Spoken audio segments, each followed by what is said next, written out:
The following is brought to you by the Leave It in the Ring podcast network. All boxing, no filter. Greetings and welcome to the Boxing Esquire podcast.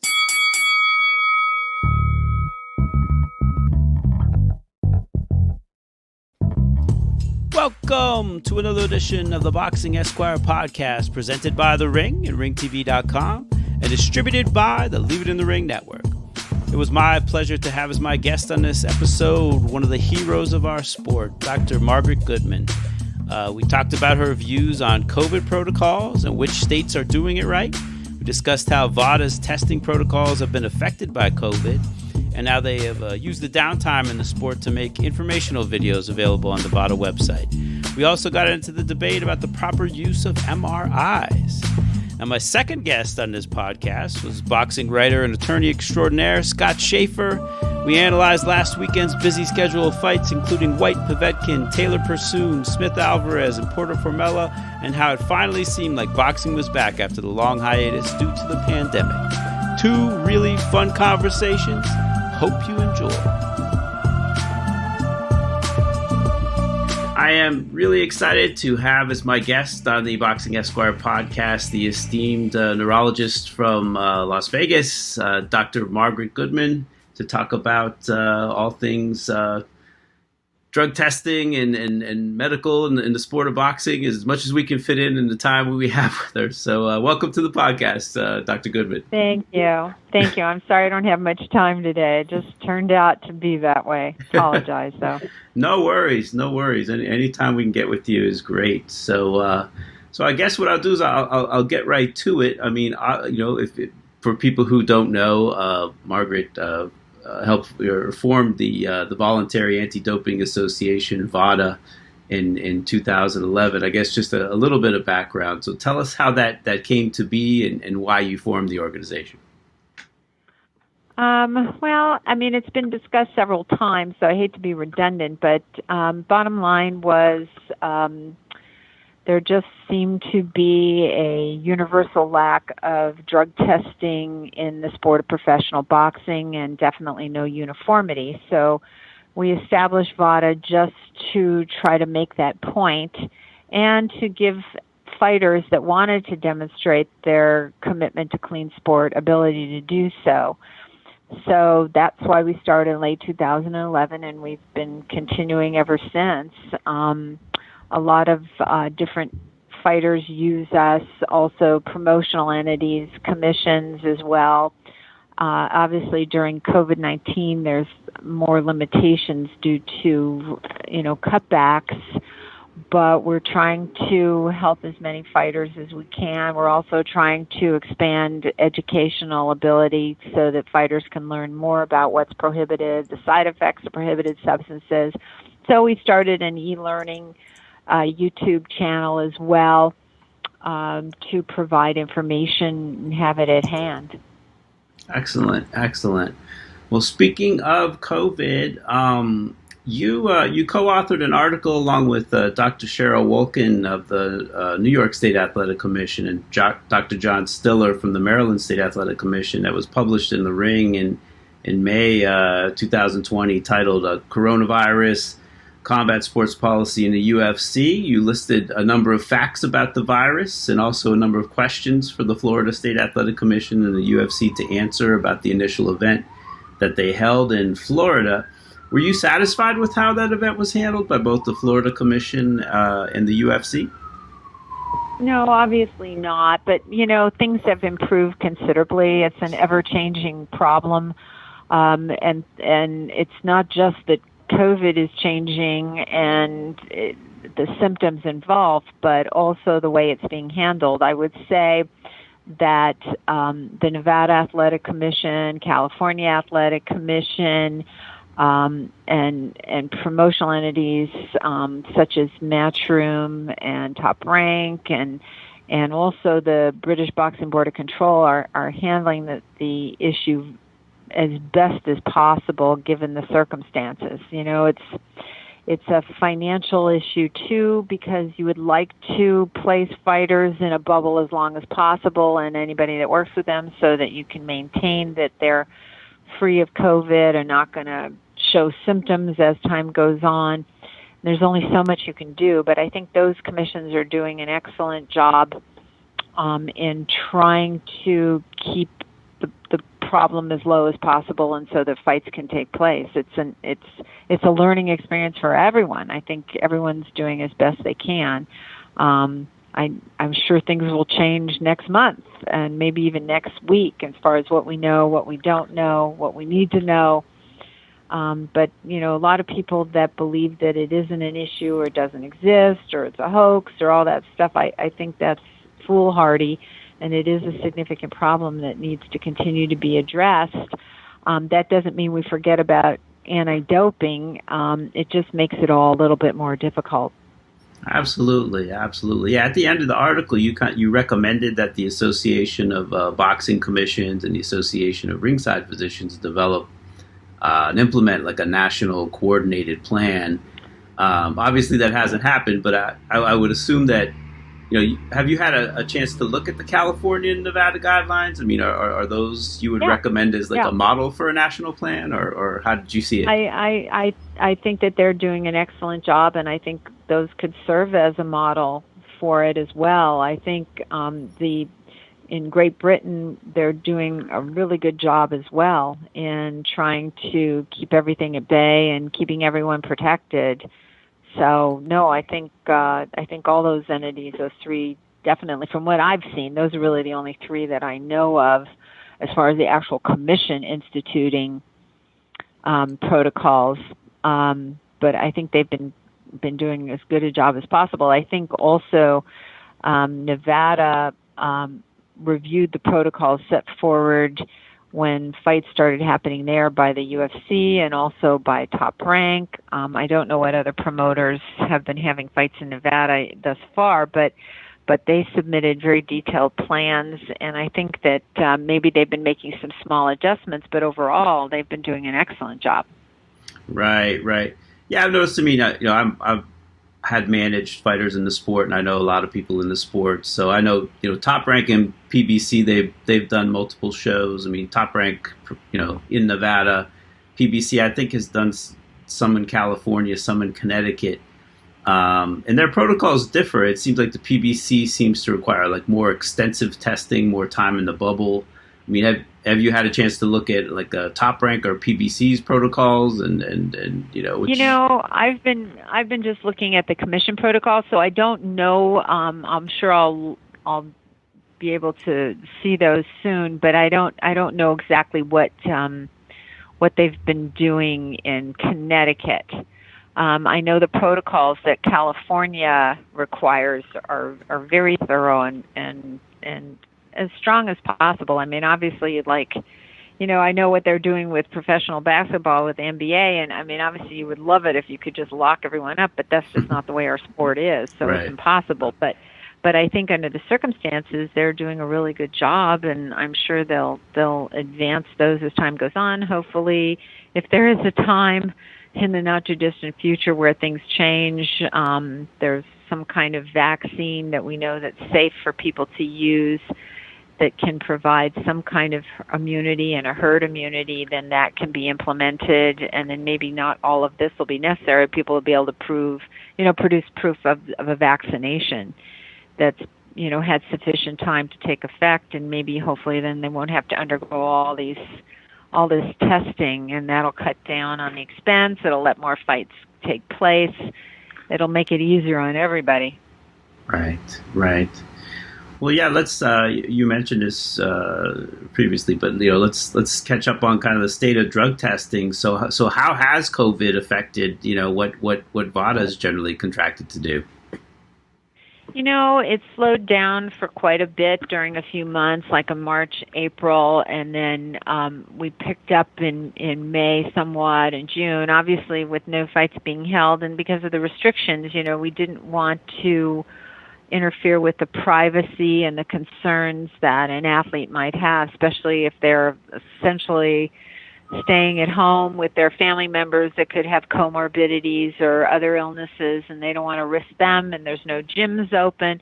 So we cut back tremendously, but over the last few months, things have picked up a lot. And so we've been able to more freely test fighters, but we've been following strict protocols that VADA put in place. Also, obviously, the CDC has recommendations, but also the World Anti-Doping Agency put out recommendations. But I think we even go beyond that as far as taking precautions during testing, as far as, how we make contact with the athlete. We used to just show up at the locations that the athletes had provided on their whereabouts information. But what we were doing instead was first calling them. We have to still be able to reach the athlete within an hour, but we were calling them and asking them a series of questions as far as their exposure to COVID-19 or anybody else that they knew or what they've been tested or treated, et cetera. And then if we felt comfortable, and of course the doping collection officers had to be free of COVID as well, right. Then we would show up at where the athletes requested us. Sometimes they wanted a change as far as the location because of family members being at home and concern over their risk and having anyone in their home, which is obviously very understandable. So we then met the athlete where they wanted us to see them. And, we wore all kinds of protective gear and even offered the athletes, if they didn't have them, masks and special pens and everything, so nothing was reusable. And so we've made all of these adjustments, and we really haven't had too much of an issue, I don't think. It's just that for some time we've cut back on the number of tests, and also because a lot of the number of tests that VADA did were for fighters leading up to an event, and so that changed a bit. But no, I think things are moving along quite readily. I think as you see fights being scheduled and people feeling more comfortable, we're certainly able to continue our program. But that's why another reason why during this time we tried to concentrate on more e-learning. Whereas, we would have loved to have had, way back when, probably last year, the beginning of this year, have in-person events. One thing that's been good, because of people being in a lockdown situation, we've been able to work on e-learning programs. We'll have another one that'll probably come out this week on concussion. Vladimir Klitschko has been very helpful in giving us his thoughts and advice and participating in the programs that we have, and I want to continue with those.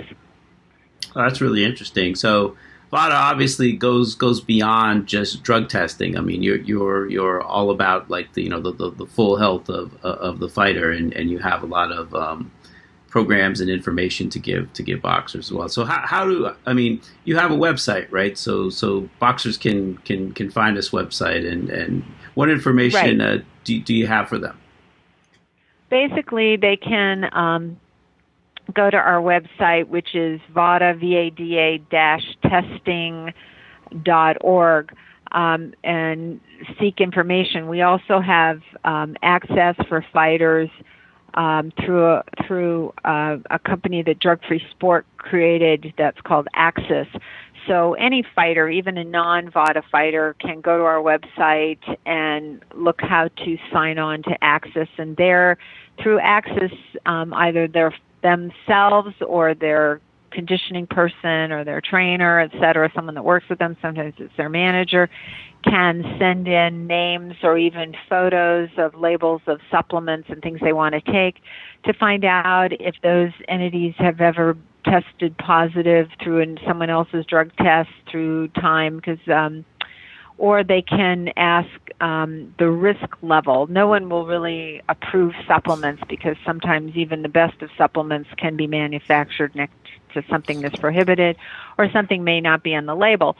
But in this way, they can at least try to obtain as much information about what they want to take.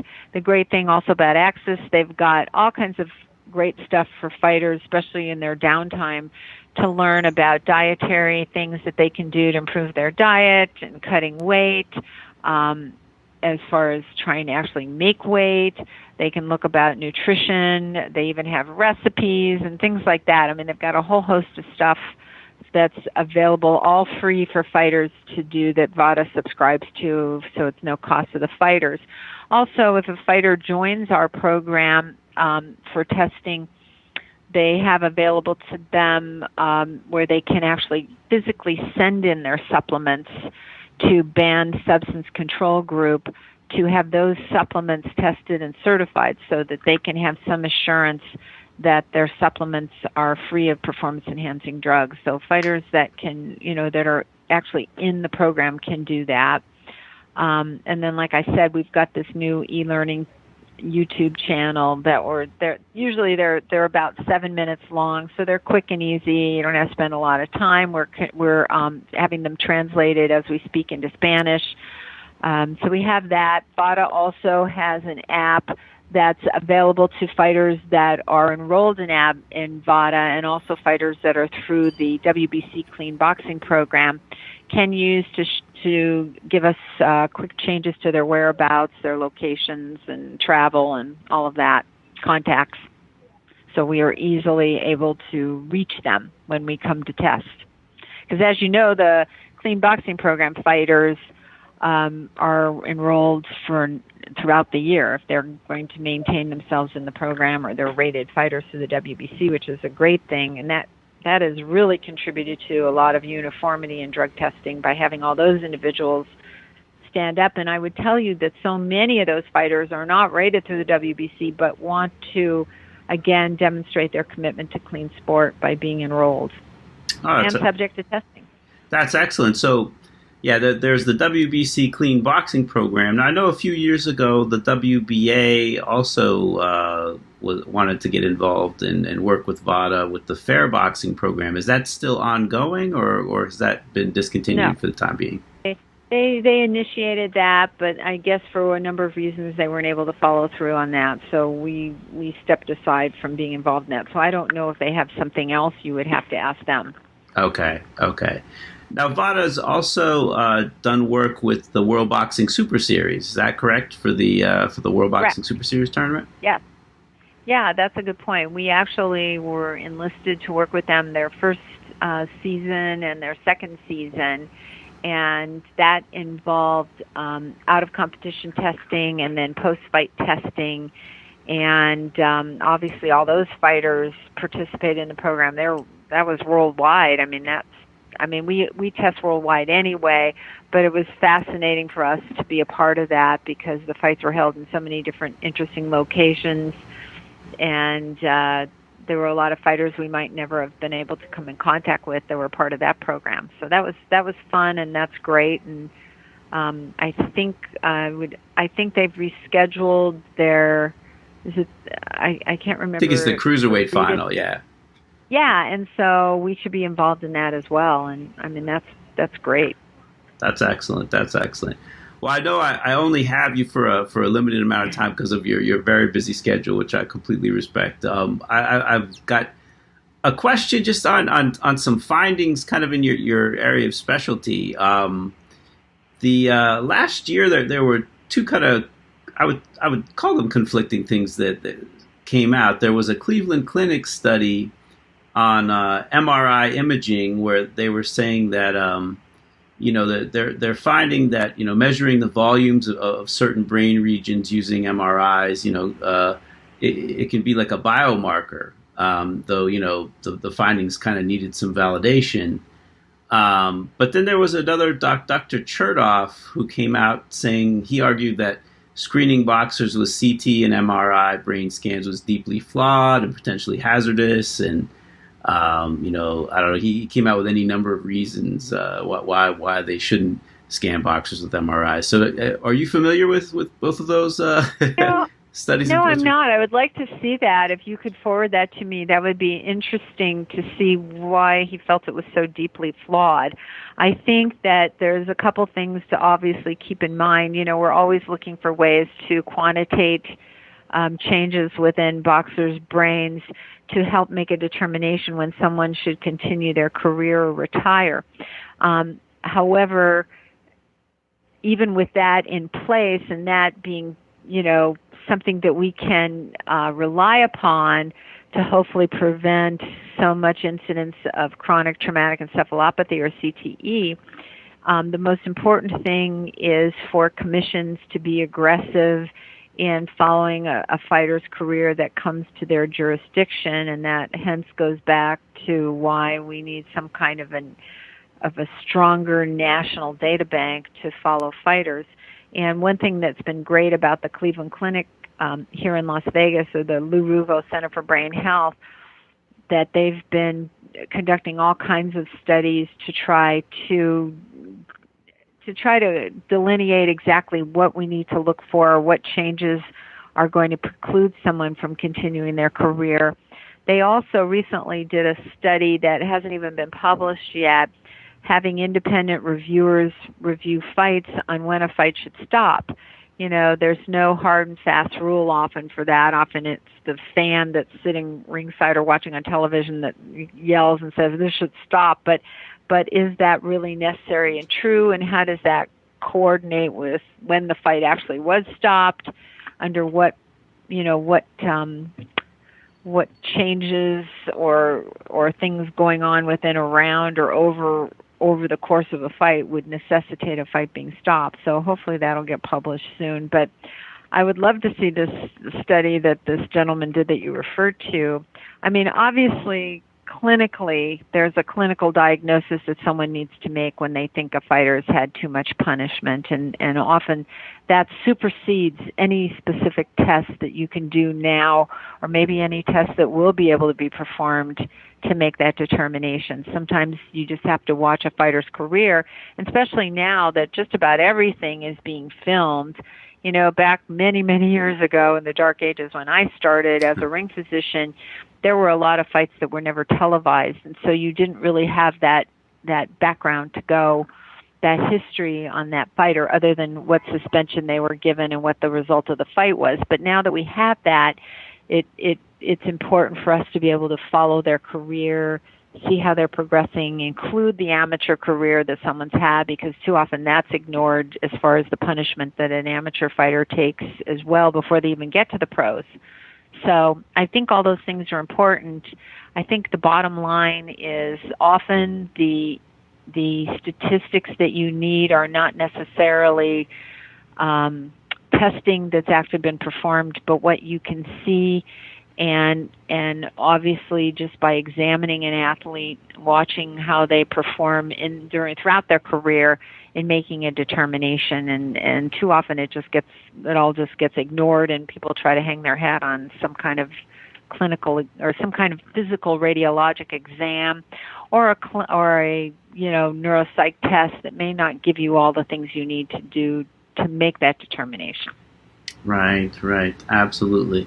Well, Dr. Goodman, I do not want to hold you up anymore. I know you're very busy, but I really appreciate you taking the time to speak to me today. And listen, you're making a difference in the sport, and you know, we all really appreciate that. Well, thank you for having me. I appreciate it. I'm sorry it ended up being a crazy day in my office, but I appreciate you including me. No worries. Well, take care. All right. Thank you. Okay, Doctor. All right. Bye. Bye-bye. And now for my conversation with Scott Shaffer. All right. It's my distinct pleasure to have my good friend, boxing attorney extraordinaire. You know him as a writer at boxingtalk.com as well. Mr. Scott Shaffer back on the podcast. Scott, welcome back to the Boxing Esquire podcast. How are you? I'm doing great, Kurt. Thank you so much for having me. As usual, love chopping up boxing and all the latest events with you on your show. Cool. So yeah, man, I just wanted to do like a quick and dirty, for us who usually do like 2.5 hour podcasts. It's a quick and dirty of what was, I thought, maybe the best weekend of boxing we've had since the COVID pandemic. And let's start with the fights from Eddie Hearn's backyard. First of all, have you been following Fight Camp? What do you think about boxing Shea Hearn? Well, first of all, what I really loved about this weekend was, for me, this was the first time in COVID really hit us about 5 months ago. This was the first time in 5 months where it really felt like boxing was back. Like, it really felt like this is not, hey, we got some boxing, let's watch it. Like this is the sport was really back. We had three big cards on major networks, a couple of other cards scattered around the world, and with some significant names on them. It just really felt like, there was a lot to choose from. There were some meaningful fights, and it wasn't just, hey, let's just give the fans something and they're going to be forced to be happy with it. So Fight Camp must be really weird. I mean, that's the house, from what I understand, that's Barry Hearn's house. That's the house that Eddie Hearn grew up in. Right. Must be pretty cool to have these major fight cards at the house you grew up in. And all I can say is from what I've seen of Fight Camp, I mean, he must have had some pretty cool house parties back in the day when he was growing up. Eddie Hearn was definitely wanted to get invited to his house parties growing up. Yeah, absolutely. Yeah, not bad digs, man. Definitely. But I gotta say, for the most part, the fights have delivered, and certainly the main event this past weekend did. Dillian Whyte and Povetkin was all that we could have asked. I mean, just right. Two big heavyweights throwing bombs, and definitely an unexpected ending there. I mean, who did you think? Who did you kind of have going in? Who did you think? How did you think the fight was going to turn out? Well, I'm partial to Povetkin. I mean, I don't know if you remember, but about a decade ago, I used to do a lot of work for Sauerland when Povetkin was one of the big heavyweights, and I met him a few times and couldn't really converse with him because his English is so limited, but had toasted him at had some vodka shots with him after a couple of his wins, and I was not I was biased towards him, so I was kind of hoping he would win, pulling for him, and I guess if you would have pressed me for a prediction, I would have said that, but I would have predicted him, but look, he's 40 years old, so it was a really interesting fight going in, and I guess for those of you who still don't know, Povetkin was very nearly knocked out, and then came back and threw one of the most beautiful uppercuts the heavyweight division has seen in the last 30 years to put Whyte out, and seems like a lot of people aren't shedding too many tears that Dillian Whyte lost. He didn't make a lot of friends with his abrasive personality, right? Well, yeah, I mean, I guess, there was a lot of, as the British would say, whinging about not getting a shot at the WBC title. And indeed, I think the guy's been mandatory, since the 90s sometime, Right. But I mean, listen, I mean, I don't know. The way I felt about it was, and I talked about it a couple podcasts ago with Doug Fisher, was, I was just waiting for the other shoe to drop with Dillian Whyte. I mean, he's taken, save for his last fight in Saudi Arabia, which was a tune-up, but he had taken like so many tough fights in a row, like Chisora twice, and Parker, and Rivas. Takam was a tough fight, right? Yeah, Takam, and even Lucas Brown.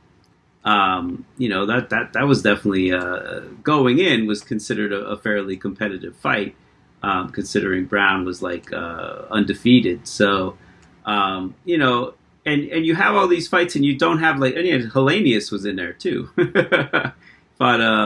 beat Robert Helenius. So, like he had fought about as good opposition as anyone in the heavyweight division, and you just take so many tough fights in a row. Eventually, it's going to catch up to you. And Povetkin just one of these guys. I mean, he's a pro's pro at this point. I mean, he's got, just that great amateur pedigree, gold medalist. Only been beaten twice by Klitschko and Joshua. The draw he had a couple fights ago with Hunter. That was a fight that could have went either way, and people thought he was slipping, and maybe he is. But yeah, I mean, listen, I thought Whyte was going to somehow find a way to win, but it was definitely one of those fights where you're like, man, this is a very dangerous fight. Like, he could get beat. Right. And this is the third time he's hit the deck from an uppercut. I mean, Joshua knocked him out with an uppercut. Oscar Rivas dropped him with an uppercut, and now Povetkin just iced him with an uppercut. But just great fight. I misspoke a second ago. He didn't fight Carlos Takam. But, yeah, that was one. I was like Takam. I don't remember Takam. I misspoke. I apologize to your audience for that. But look, Povetkin's 40 years old, but the last thing to go is the power. Right. As we've seen over and over again in the heavyweight division, and he did look a little bit slower to me. Did take more punishment than he's usually taken against everybody who's not named Joshua or Klitschko. But I mean, the guy knows how to fight. He's a fighter, and it was an excellent fight. And we could talk about the corruption of the sport, but it looks like there's going to be a rematch, and the rematch is going to be just as interesting. I mean, I probably, after seeing the 5 rounds of action, probably make Whyte the favorite for the rematch, or at least an even fight, which is saying a lot considering how bad Whyte was knocked out. Right, absolutely. Yeah, Dillian, it seemed like when he had the fight at arm's distance, and he did have a significant reach advantage. It was all him, and I mean he had dropped Povetkin twice in the 4th round. Looked like it was just a matter of time. Right. The first one, if you haven't seen the fight yet, the first knockdown, Povetkin didn't seem too hurt. He got right up, but the second one, he was a little shaken. He was a little wobbly when he got back up. Right. They called it a flash knockdown on the DAZN broadcast, but I would disagree. To me, that was a legit. The second knockdown was a real knockdown. That it did not look good for Povetkin. At that point. Yeah, it was a really short uppercut, but it hit him so flush, and it was obvious he just didn't see it. I mean, he was definitely shook from that one. But man, credit to him. He just came out like a ball of fire to begin the 5th round, and it's one of those things. Like Dillian Whyte can't complain. He can't say a word because it was just such a beautiful move. I mean, Povetkin dipping to the left. Dillian Whyte expecting the body shot, and Povetkin just turning that wide body shot into an uppercut and just roasting him with it. Just the beautiful. Yeah, I mean, I was thinking about some of the great uppercuts we've seen in the heavyweight division over the last 20 or 30 years, and I mean, what comes to mind? I guess Tyson had a couple. Holyfield against Buster Douglas. I think Buster Douglas and didn't Buster Douglas and Tyson both knock each other down with great uppercuts? Or yes, I know Douglas finished Tyson up with a combination, but I think an uppercut started the combination. Absolutely, yep. So there's Tyson, there's Holyfield. I mean, maybe Lennox Lewis and Frank Bruno, maybe. But I mean, this is right up there with just some of the classic heavyweight uppercuts. Well, yeah, I mean, because this one, I mean, he didn't need a follow up. It was a one hitter quitter, man. It was one shot and that was it. So just such a clean knockout. So yeah, listen, Povetkin's a player again. Like you said, I mean, Whyte may be the favorite going into the rematch, but it's obvious that Povetkin can hurt him and knock him out. So do we want to see Povetkin? Do you think either Povetkin or Whyte beats Tyson Fury? And that's another thing that we haven't talked about was the WBC. Had basically made it known that if Whyte won the fight, then Tyson Fury could not go ahead with a unification with Joshua. He had to fight Whyte, and now that's off the table because Povetkin. Right. I mean, it was a one-way street. Povetkin has the interim title, but does not have the guarantee that the WBC will order him to fight the full champion. I find that to be pretty corrupt, to say the least. But to me, I guess if I could, if these guys were all chess pieces on the board and I could move them around, I mean, I would personally, like to see Povetkin and Wilder finally get it on. For those of you who don't remember, they were supposed to fight, and Povetkin tested positive for a banned substance, which of course is bad. But if you remember, Wilder pulled out of that fight pretty quickly, right? I mean, he, I mean, look, I don't blame him. I'm not faulting him. You should not have to fight a guy who's chemically enhanced. But Wilder, seemed to be okay with the fight not happening, and I would love to see that fight now, Povetkin and Wilder, I mean, to me, those are the number 3 and number 4 guys in the division, and let those guys fight each other and clear the way, for Tyson Fury and Anthony Joshua. I mean, that's what I'd like to see. I think we're probably going to see, like I said, Povetkin and Whyte in a rematch, and Whyte may very well win the rematch. But look, that's good. But that's okay. I mean, the first fight was so good. I don't mind seeing it again. How do you feel about it? No. I think it's and obviously it's going to happen because there's a rematch clause in there, just like Fury Wilder 3 is going to happen because there's a rematch clause. I mean, assuming that the favorites win, let's say Fury and Whyte win, I still wouldn't mind seeing Povetkin and Wilder in kind of a loser goes home, like a match where the person who loses that fight should probably just pack it in, but and the winner is back in the mix. But no, listen, the heavyweights are exciting, man, and these are the type of fights you like, and as much as I'll say that Dillian Whyte kind of played with fire by taking a lot of tough fights and not getting the big prize, the heavyweight title fight.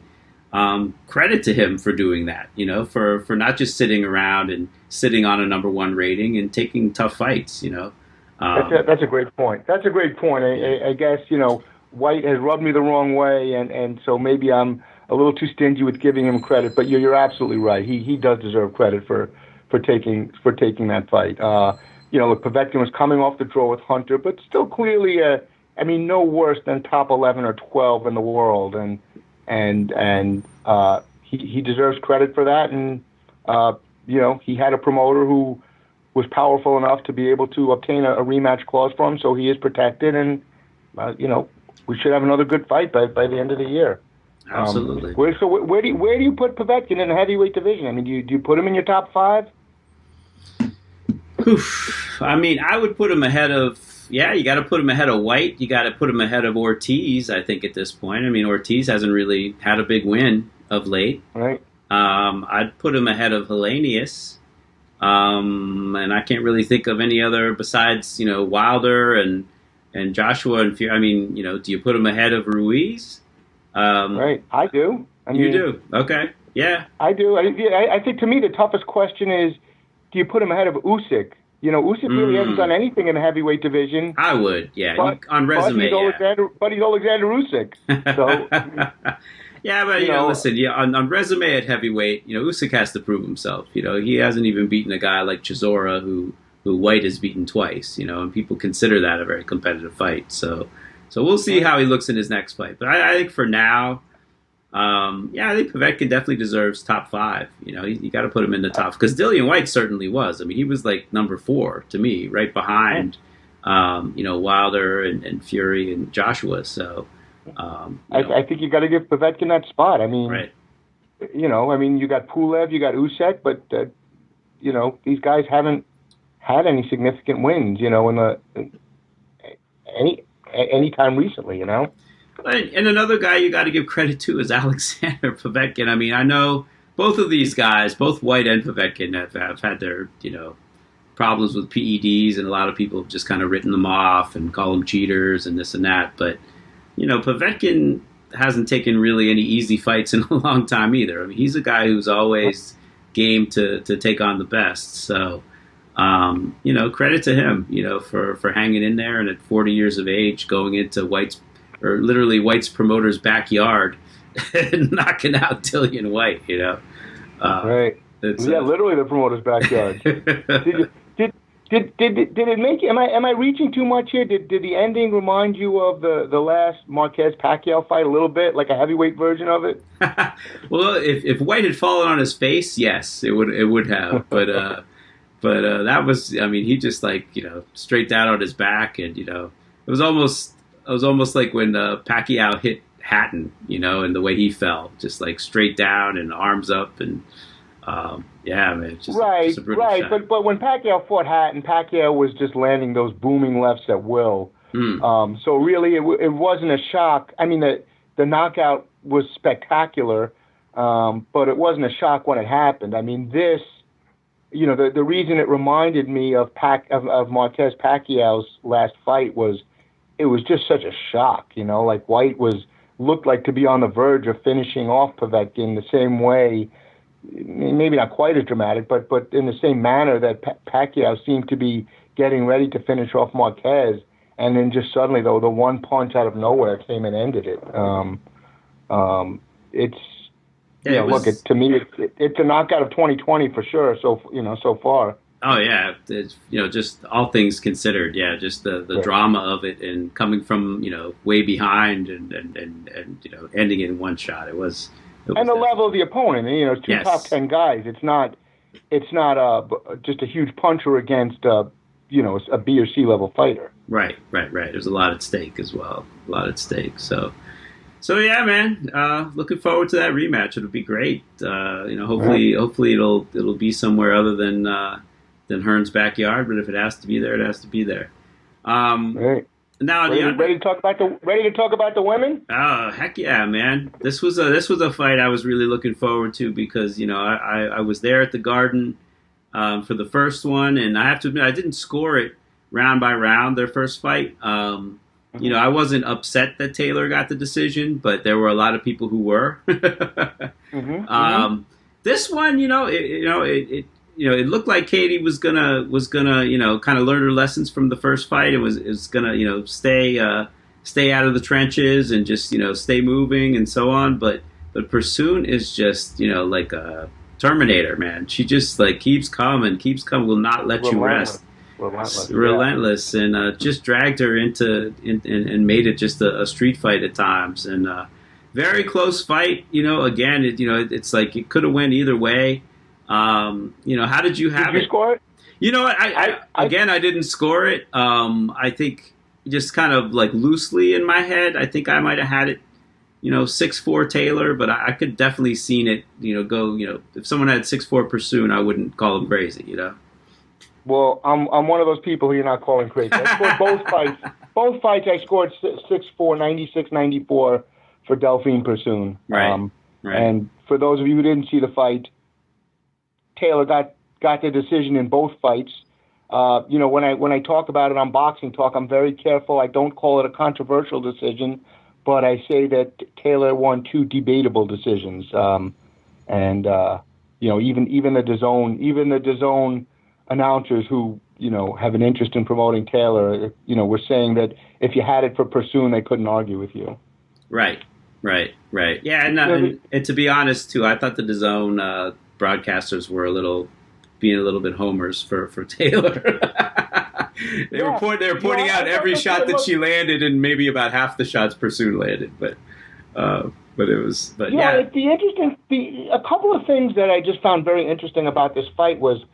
They did the post-fight interview, and first of all, the damage to these women. I mean, I've never seen a fight where both women were so damaged. I mean, Taylor had a lump on her hematoma, a lump on her forehead that was reminiscent of Rockman against Holyfield, and Persoon reminded me of William Joppy.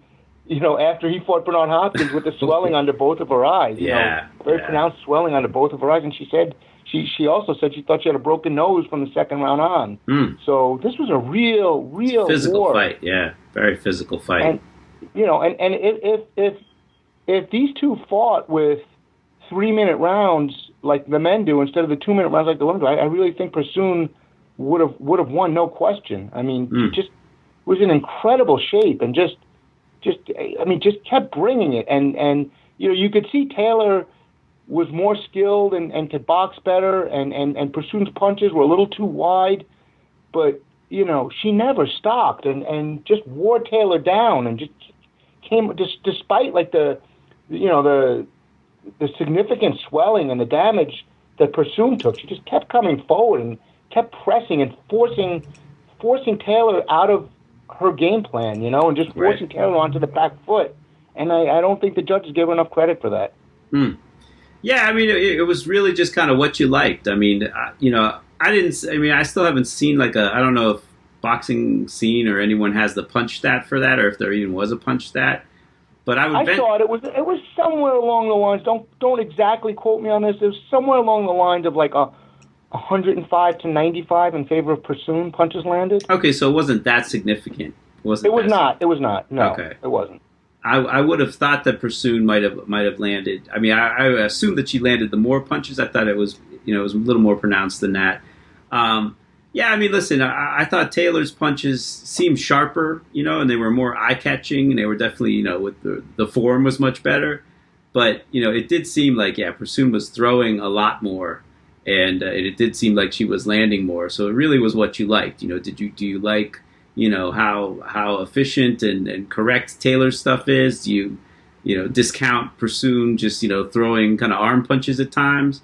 Or, do you give credit to the volume and her forcing her fight onto Katie? I mean, you could look at it either way and make a convincing argument.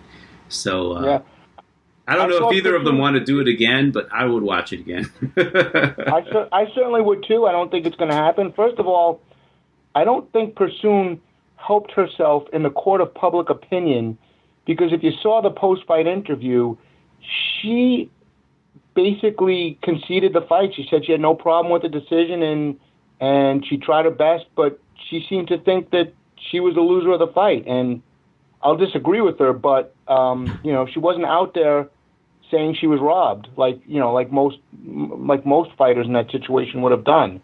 Right. So I think right there, she gave Taylor and Matchroom an out, and I think they'll be more than happy to take that out. That's a third fight. They're all extremely risky for Taylor, and Taylor's such a draw and has no shortage of attractive opponents that she doesn't really need Persoon again.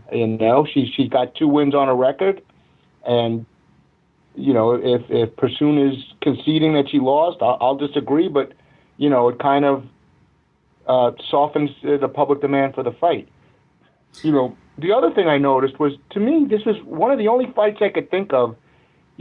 Persoon looked so much bigger than Taylor in the ring. Right. She looked like she belonged in a bigger weight class. And the only fight, and basically after the fight, Persoon said she was going to go back down to 130, and she's a bigger looking boxer.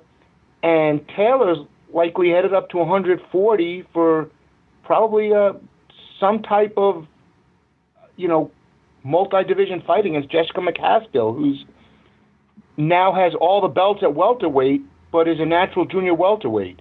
So you've got Taylor, who looked like the smaller fighter, moving up in weight, and Persoon, who looked like the much bigger fighter, moving down in weight. And, the good news is there's no shortage of big fights for either one of them at 130 and 140 pounds, respectively. Yeah, absolutely. And I mean, just imagine if Jessica could make 135 pounds, they could literally fight for all of the belts at 135 pounds, 2 of the belts that Jessica has at 140, right, and all of the belts at 147 pounds. They could literally fight for 10 belts in one fight in 3 divisions. Probably more, because you'd have a couple of Ring Magazine belts on the pile. Exactly, right. Maybe some IBO titles in there. So the belts would be in double figures. A very big haul of hardware. But yeah, clearly, with that win, Katie has kind of stamped herself. She already is kind of the money fighter in women's boxing, and Jessica, obviously, with the upset win over Cecilia, right, is definitely a money fighter as well. And these two have fought, a few years ago, I think now. What was a really entertaining fight. It was a competitive fight. I mean, Katie definitely won it. She kind of, came on down the stretch, but Jessica marked her up and definitely made it tough. So, and she's a lot more experienced now. I mean, she hasn't had anywhere near the kind of background in the sport Taylor had. That fight was in 2017. So, 3 years of McCaskill able to soak up technique and knowledge in the sport might make a difference. And Taylor's just got a ton of options. I mean, Amanda Serrano's always going to be out there for her. Right. I mean, for me, if I'm Eddie Hearn, the first call I may make is, maybe Cecilia Breakhus wants to do a cash out fight. Maybe she wants to give it one more crack and fight a legend like Katie Taylor. And that's still a viable fight. I mean, Breakhus lost to McCaskill, but I think people would tune in to see Taylor Breakhus. That could be a main event for Matchroom. So she's got it. Those are at least three options right there. And for Persoon, Matchroom has, I believe, two of the champions at 130 pounds. Terry Harper and Eva Brodnicka, if I'm saying her name right. I think they've got right. Natasha Jonas, who's a big star in England, and well, that was a great fight. I don't know if you Michaela- saw it. Jonas and Harper was an absolute just banger of a fight. That was like one of the fights of the year as well. I mean, right. again, So Persoon could fight any one of them, and Michaela Myers knocking at the door there. So right, and they could all move up and fight Taylor too. I mean, Jonas and Harper obviously are with Matchroom, so those are natural. And Jonas and Taylor were amateur rivals, so that's definitely a great domestic fight. Or actually, it's not quite domestic. I think Katie's Irish, but it's a UK. It's a great UK fight. Great UK fight. So yeah, I mean, listen, yeah, I mean, I think the natural trajectory I think of this is probably Taylor McCaskill rematch for double figures and belts if they want to do it that way. But yeah, I mean, listen, supposedly Clarissa Shields said she can get down to 47 if either McCaskill or Taylor want to challenge her there. So, it's all in play for Katie Taylor for sure. I mean, she's got a ton of options, and women's boxing is about as exciting as it's ever been. You've definitely got a number of would have shown to be great matchups and great fights and fights of the year. And more to come. The difference is that in the women's side of the sport, the big fights get made. Right. Everybody's unifying. The fights get made. The promoters want to make money, and they're just so there aren't a lot. The divisions aren't particularly deep. There's usually a few big names in each division, but it's not like what you're seeing like in the men's middleweight division where Canelo and Golovkin can avoid each other ad infinitum by fighting for different belts and different guys who seem interesting for the moment. I mean, the women and everyone can avoid Demetrius Andrade. right. But the fights don't get made. The women though, the promoters seem to be willing to. The fights just seem to be able to. The fights seem to be more makeable than the men's, but to the women's credit, they're all taking the fights. They're not hiding behind mandatories. They're not hiding behind belts and excuses. They seem to be willing, and you have the best, with large collections of belts. But that's the way it should be. These fights are getting made, and that's a good thing. Yeah, and I hate to say it, but I think it's probably a good thing that neither Top Rank or PBC has any of these fighters either. Although they do have Top Rank does have Michaela Mayer, so Lord knows if she wins the title, she'll have no one to fight. She's got to fight some of the Matchroom fighters and some of the fighters that Ludabella has. So supposedly the WBO ordered a purse bid for Mayer to face Eva Brodnicka. Again, not sure if I'm saying her name right. Apologies, champ, if I mispronounced your name. But they ordered it, and then I didn't see them holding the purse bid, so I'm not sure.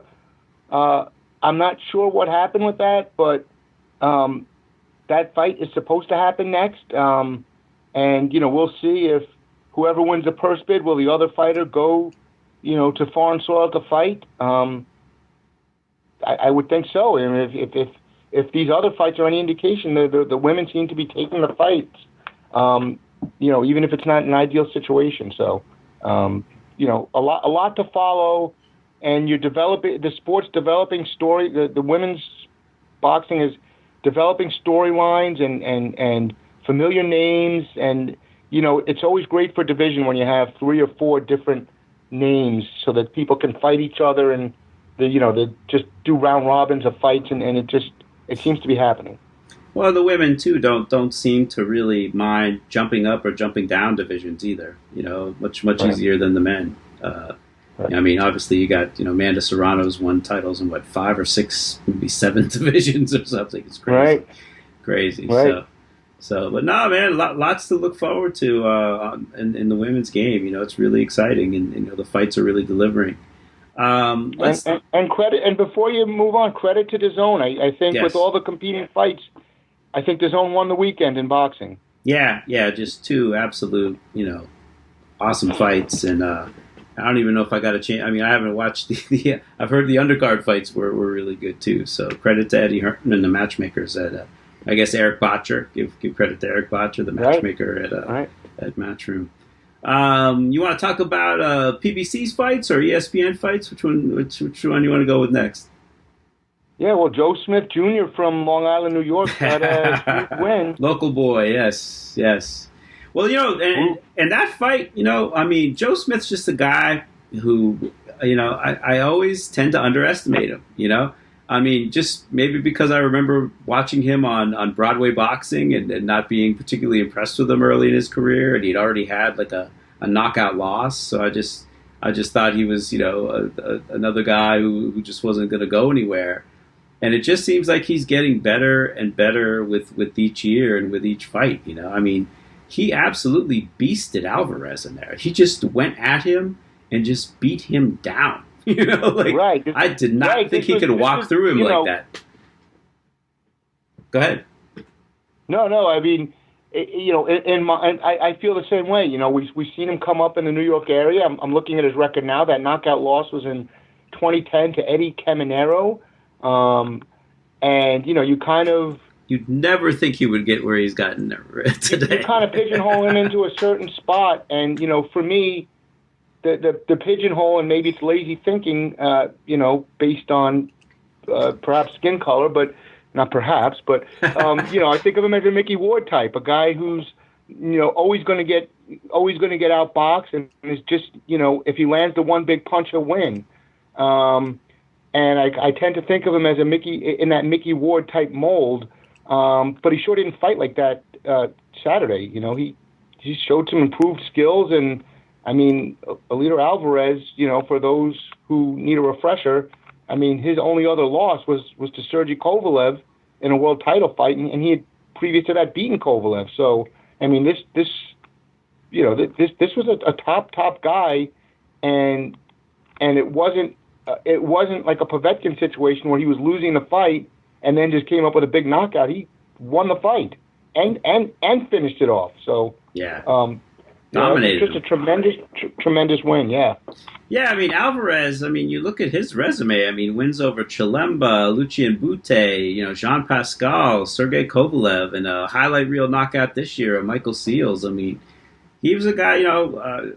Former Olympian, former world champ. I mean, Joe Smith's resume is starting to become really impressive. He's got the fun. He's beaten Fonfara and Hopkins and Jesse Hart and now Alito Alvarez. I mean, he's legit, man. He is absolutely legit.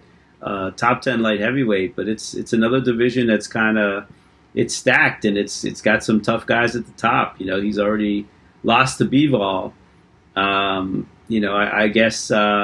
This one, this was it was an eliminator in the WBO for the title that Canelo has vacated after he knocked out Kovalev, and I guess there's a second half of this eliminator that may or may not happen. So Smith may end up, kind of in a way backing into a title, but I mean he certainly earned the respect with just a dominating performance over Alvarez.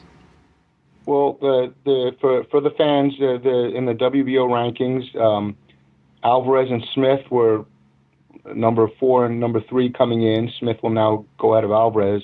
The plan was for the number 1 and number 2 Eastern European fighters by the name of Umar Salamov and Maxim Vlasov are supposed to fight each other. I haven't seen a date for that fight. Have you?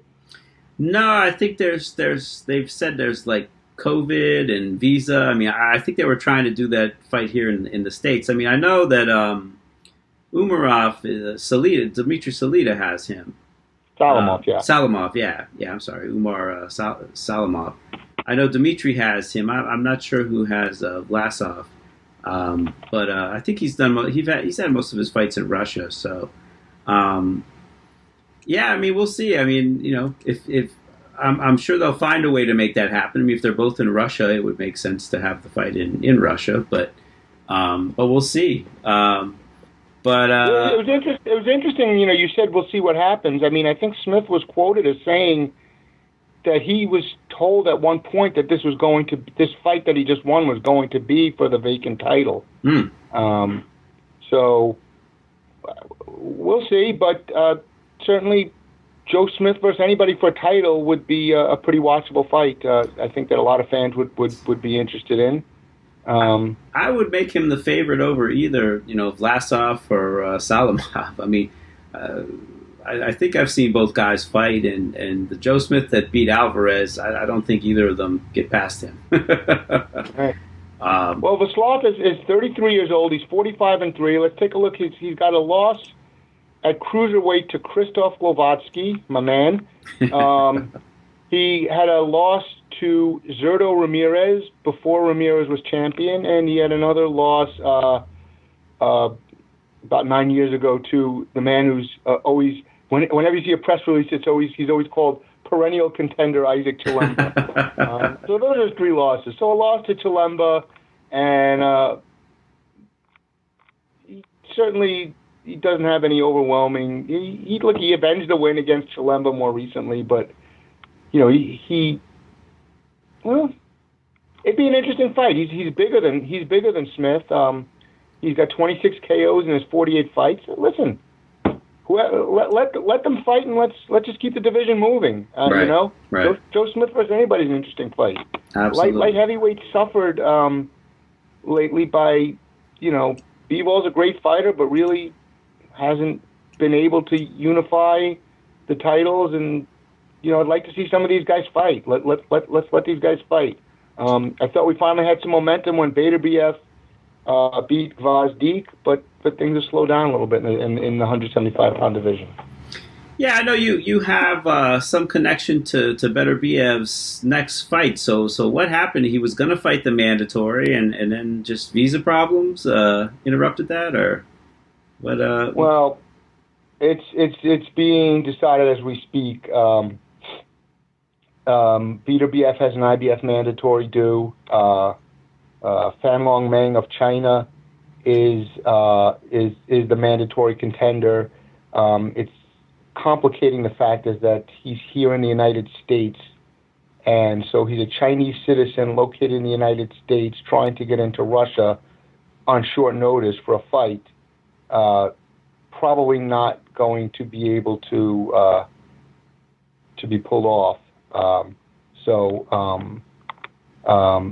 Beterbiev is currently going down the list of available contenders, and I think you will probably see him fighting Adam Danes in Russia. There's a promoter in Russia who put up some money, and Top Rank agreed to do the Beterbiev fight there. I think you're probably going to see Beterbiev versus Adam Danes announced for September or maybe October pretty soon, and Fanlong will remain as the next mandatory, would be my guess. Okay, and then that fight more or less, Beterbiev would have to be able to come to the United States to make that happen, right? Which fight? If he beats Dines and he still owes the mandatory, he would need to come to the States, or you think Top Rank would be willing to bring him to the States to fight Fanlong Meng? I think Top Rank will try to do the fight wherever it makes the most dollars and cents for them. And that's, look, this is not a unique problem to this fight. I mean, we're in a world where travel from country to country is, very difficult right now. Like I said, the fact, Fanlong's situation is unique. In that, you have 3 countries that have varying rules and, are in politically charged situations right now. But, this is not, while the facts are unique, it's a common problem.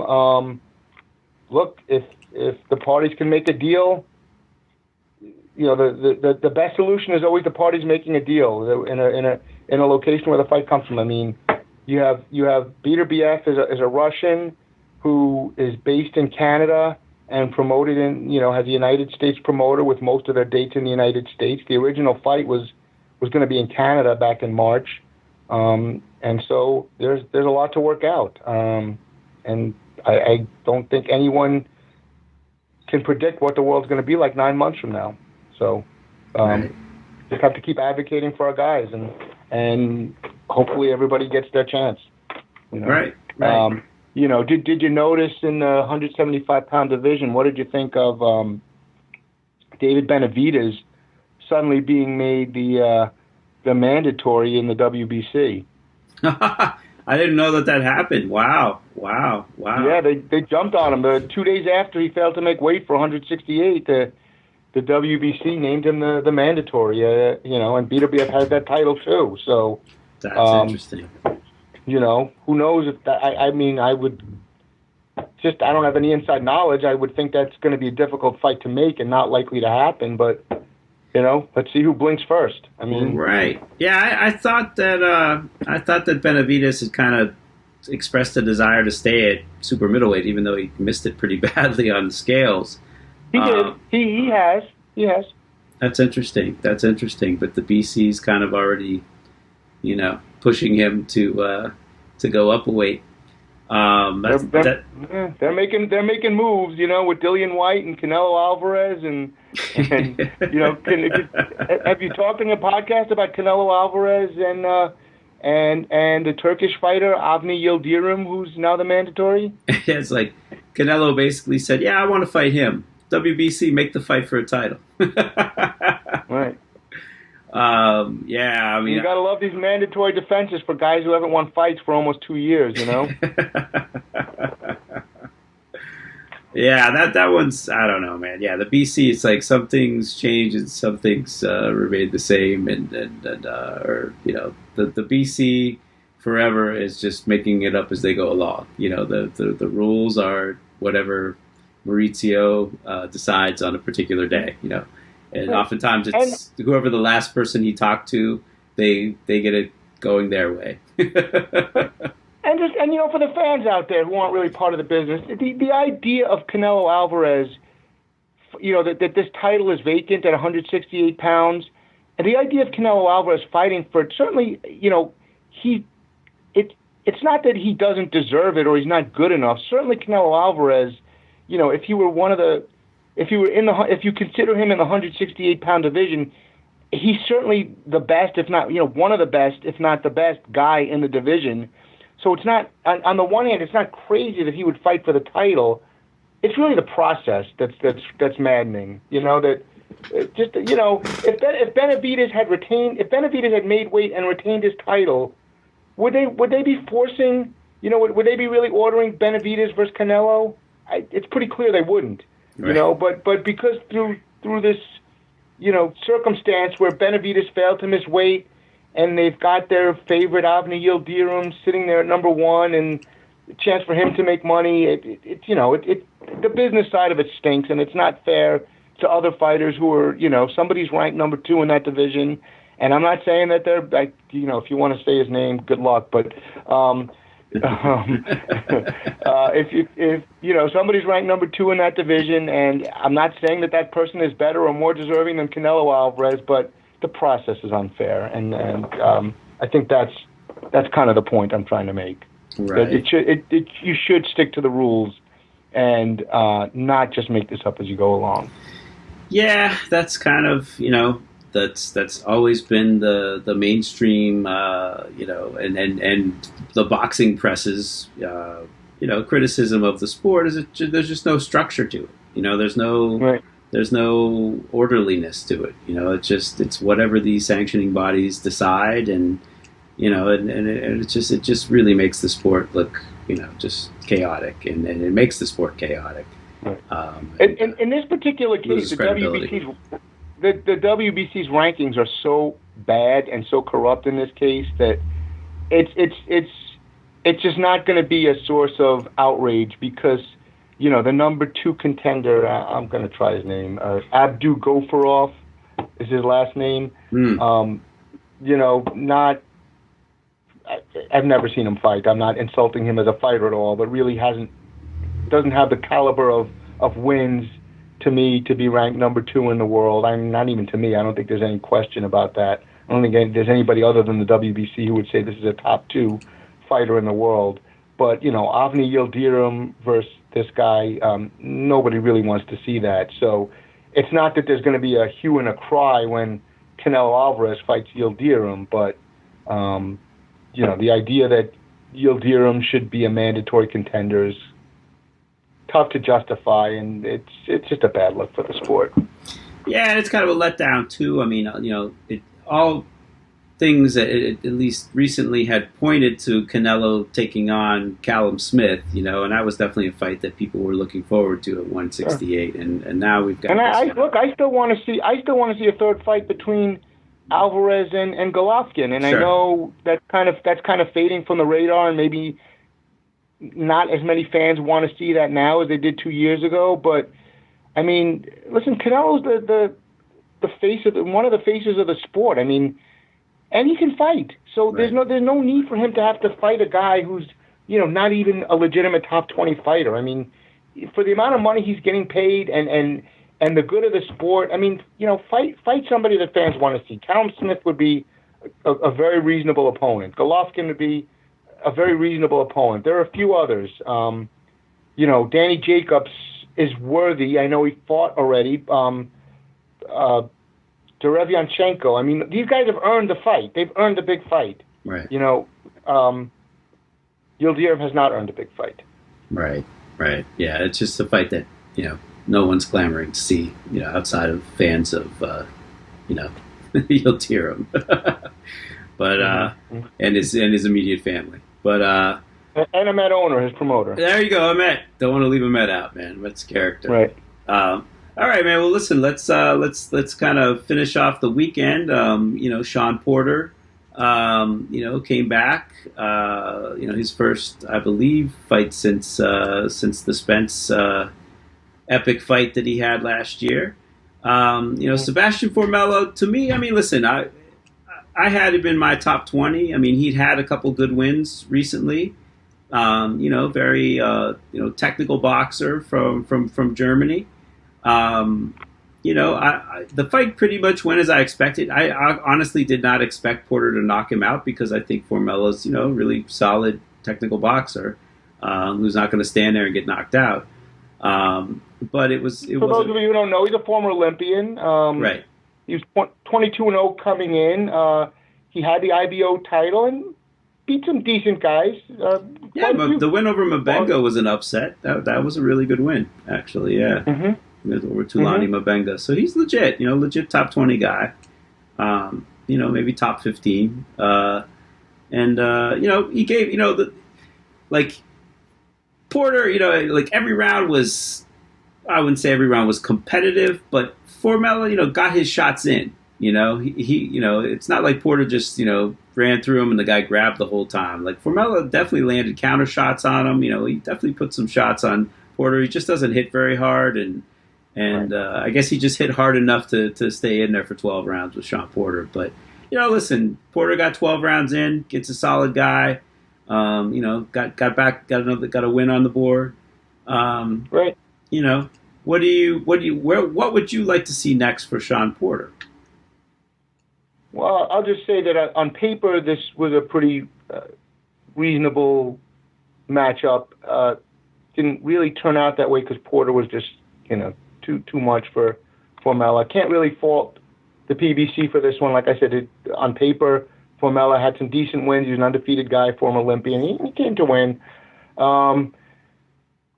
Going forward for Porter, I mean, what I would like is not going to happen. I'm hoping that there could be some combination of fights made where somebody gets left out on PBC and has to fight Terence Crawford, right. Who doesn't seem to have a dance partner because Terence Crawford is with Top Rank and all the rest of the top welterweights are with Al Heyman's PBC organization. But Porter and Crawford seem to be friends, and it doesn't seem to be in the cards that they're going to fight each other under, circumstances unless they can just make unbelievable type money. So I don't think that's going to happen. Look, Porter's an exciting fighter. I'd love to see him against Keith Thurman or Manny Pacquiao. I mean, I'd watch Sean Porter versus just about anybody.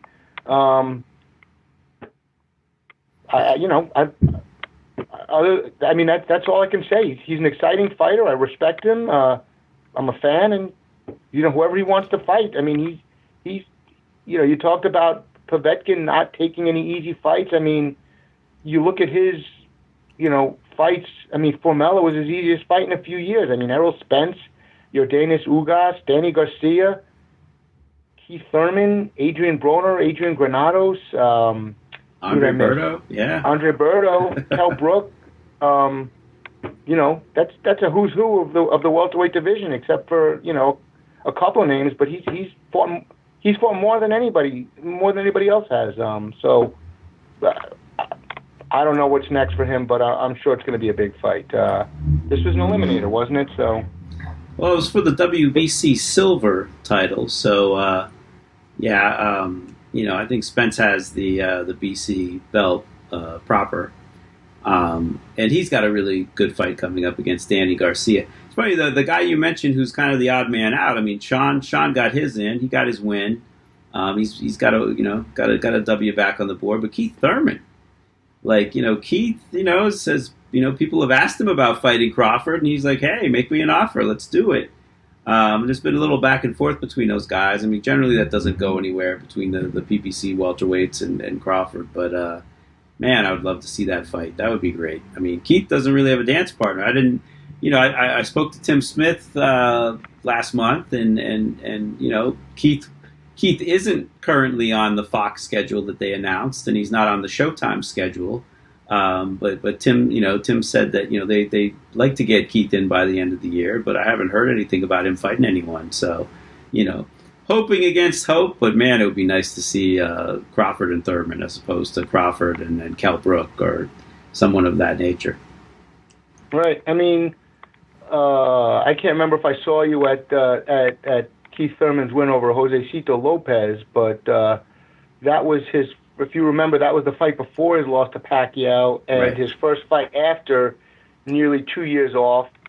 And he didn't look like the Keith Thurman of old.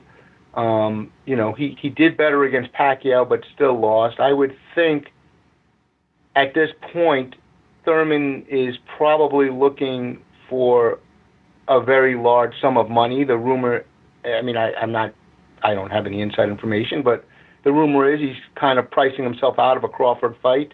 But I would think that, as long as there are some big names available, he's going to hold out for as long as possible. And then, maybe if anything can't be done before the end of the year, then take a lower level opponent just to get a win in. His fight with Pacquiao was July of 2019. So, he really hasn't had a fight in 13 months now. So right. I would think he should have some kind of activity, but he's probably going to hold out for as long as possible to see, how the dominoes fall. Yeah, it's interesting too. You mentioned Manny Pacquiao. Manny Pacquiao is another guy who hasn't had a dance partner in 2020. He hasn't fought since the Thurman fight. So I don't think there's any talk of those guys having a rematch. Manny's been mentioned, Bob has mentioned him, as an opponent for Crawford, but Sean Gibbons, who's, works with Manny, is just like, nah, it's not happening. So, for the guys like Pacquiao and Thurman who've been, making big money, and Crawford too, these guys have been doing very well for themselves, pre-COVID, and it's a different world now. And, maybe these guys are hesitant to adjust their demands for purses.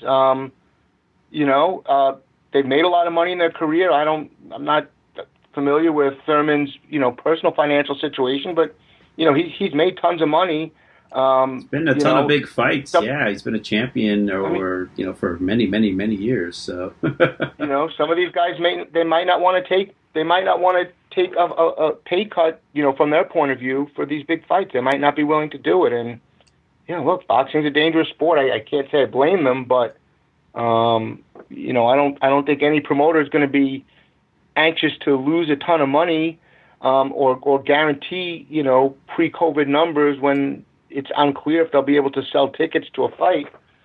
So, that's probably adding to it. Yeah, it's interesting. Like the pay-per-view market. I mean, PBC is boldly going there with a bunch of pay-per-views coming up. Right? They've got the Charlo brothers on one of them in excellent fights. They've got Spence and Garcia presumably on pay-per-view. They've got Gervonta Davis, Leo Santa Cruz. I mean, they're all good matchups. Right. But are people going to pay for it in this day and age? Exactly. It's going to be really interesting, where the numbers fall on those because, it seems like UFC is doing fine with their pay-per-views, but, boxing, I don't think there was a pay-per-view that did more than 400 last year, 400 buys. Yeah, the numbers are certainly trending down. Let's put it that way. Yeah. Oh no, I'm wrong. Actually, this year was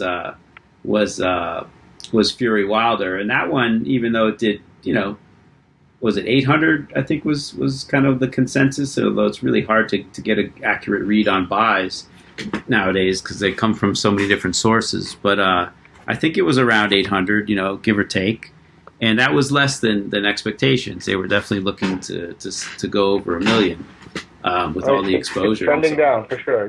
Yeah. Yeah. So what do you do as a Pacquiao, a Crawford, or a Thurman, where you've been to that mountaintop? Especially Manny's fought on pay-per-view, pretty much almost exclusively the last, I can't even count how many years. So, it's going to be interesting to see post-COVID, how these guys match up and where the fights are going to land. So, all right. Does Manny want to take a fight for less than he thinks he deserves? Does he want to wait? Does he want to run for president of the Philippines? I mean, right.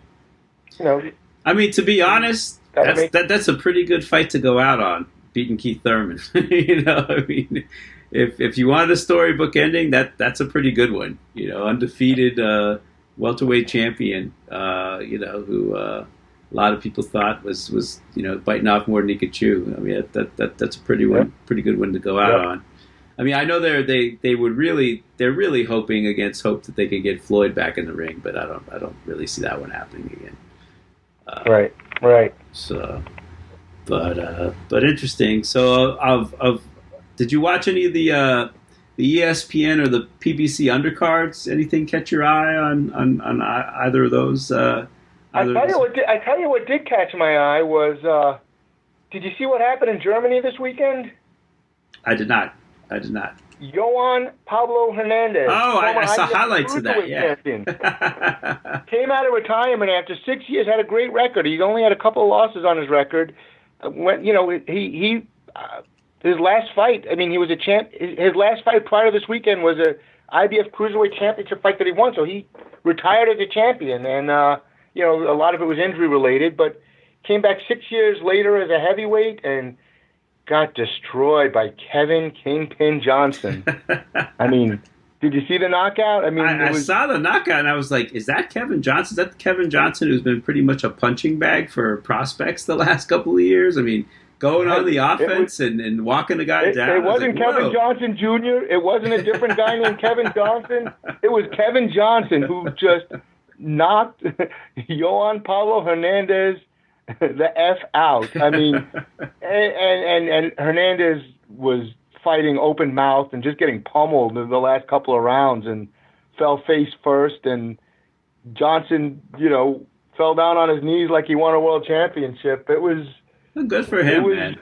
It was a big finish. And, Johnson is another guy who can be abrasive in some of his comments, but this guy's been out there plying his craft around the world, mostly losing to local guys, and nice to see that he put in the kind of effort that he did, and he was rewarded with a win that's going to, get him some more fights. Well, that's the thing. Keep him going for another couple of years. Exactly. I'm like, man, how many in a row had he lost? I mean, I'm looking at, he lost like 5 in a row. And yeah, he's been losing a lot more than he's been winning of late. So yeah, that was a really big win for him. Yeah, I gotta say, just on the undercards of the ESPN and PBC cards, I thought Fundora got it's funny. I mean, he's like this massive, 6'5" junior middleweight.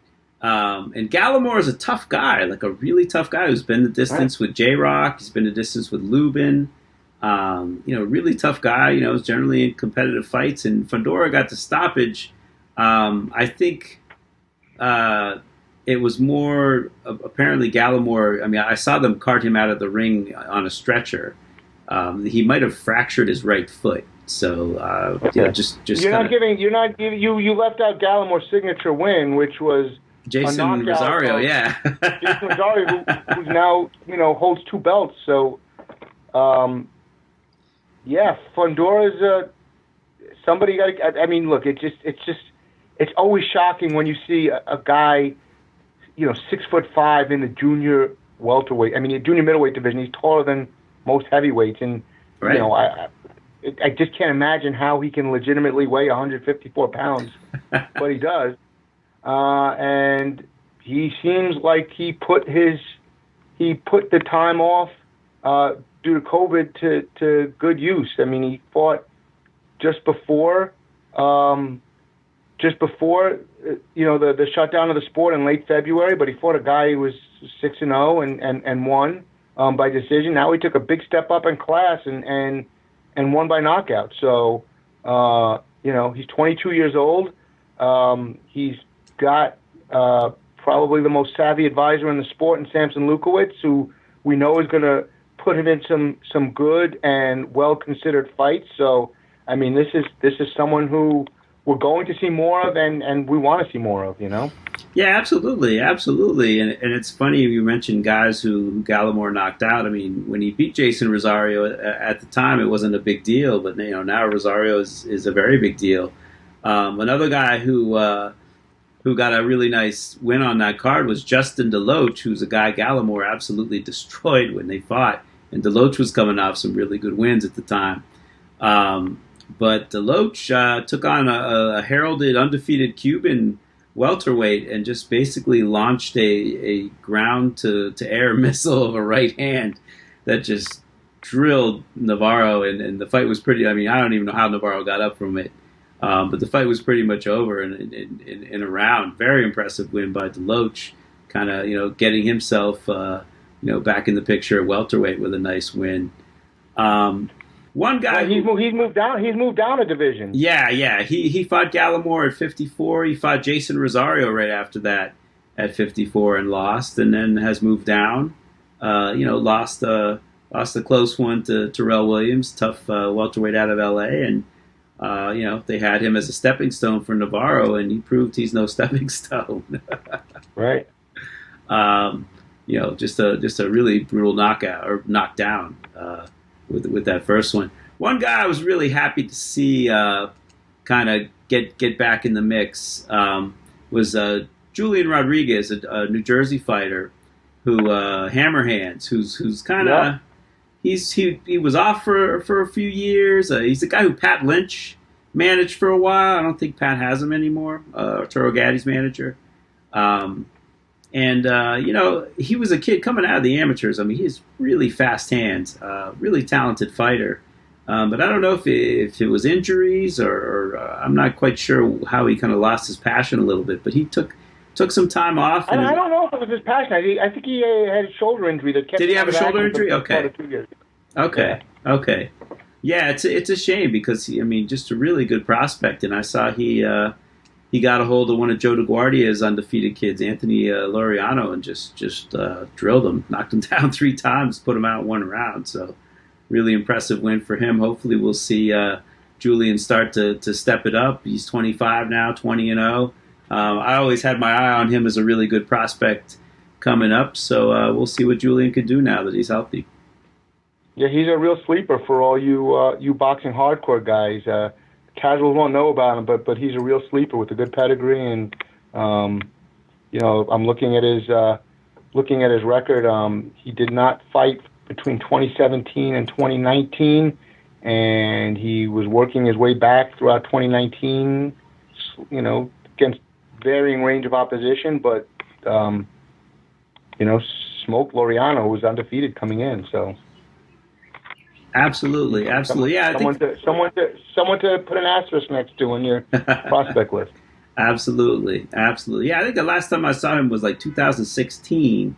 I remember talking to Pat after the fight about him, and they were looking for him to kind of turn the corner and make moves. And it looks like now that he's healthy, that he can finally step on the gas a little bit. I mean, he's only 25, so he's still pretty young, but it's glad to see him get that win. So yeah, man, we were supposed to have a quick and dirty discussion, Scott, and it's I think we're like over the hour mark right now. Well, it's always great, and like I said, it's always great talking to you. But this was an easy one because we finally had a busy, exciting weekend of boxing, and I hope we get some more of them. But just seeing.